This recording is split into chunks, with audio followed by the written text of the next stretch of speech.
नमस्कार शेतकरी मित्रांनो, शेतकरी दादा यूट्यूब चॅनेलमध्ये आपले सर्वांचे पुन्हा एकदा स्वागत आहे। आज आपण बघणार दुपारनंतरचे सोयाबीन बाजारभाव म्हणजे दिनांक 22 मे 2025। सर्व शेतकऱ्यांनी हा व्हिडिओ संपूर्णपणे बघा, कुठे स्किप करता।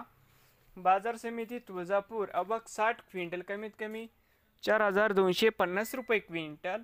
त्यानंतर मालेगाव वाशिम आवक 300 क्विंटल, कमीत कमी 3800, सरसंद्राई 4100, जास्तीत जास्त 4300 रुपये क्विंटल।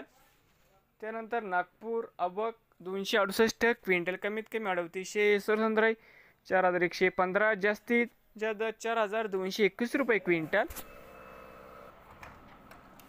पुढील बाजार समिती अकोला या ठिकाणी आवक 2104 क्विंटल, कमीत कमी 3690, सरसंद्राई 4200, जास्तीत जास्त 4360 रुपये क्विंटल।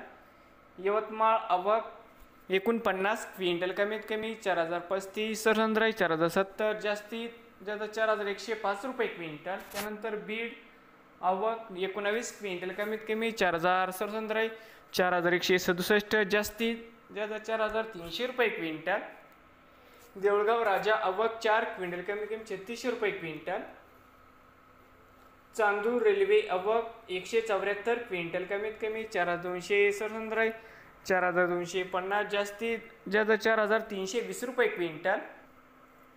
बाजार समिती सिंदखेड राजा आवक 69 क्विंटल, कमीत कमी 3700, सरसंद्राई 4100, जास्तीत जास्त 4200 रुपये क्विंटल। नवीन आले असाल तर शेतकरी दादा यूट्यूब चॅनेलला सबस्क्राईब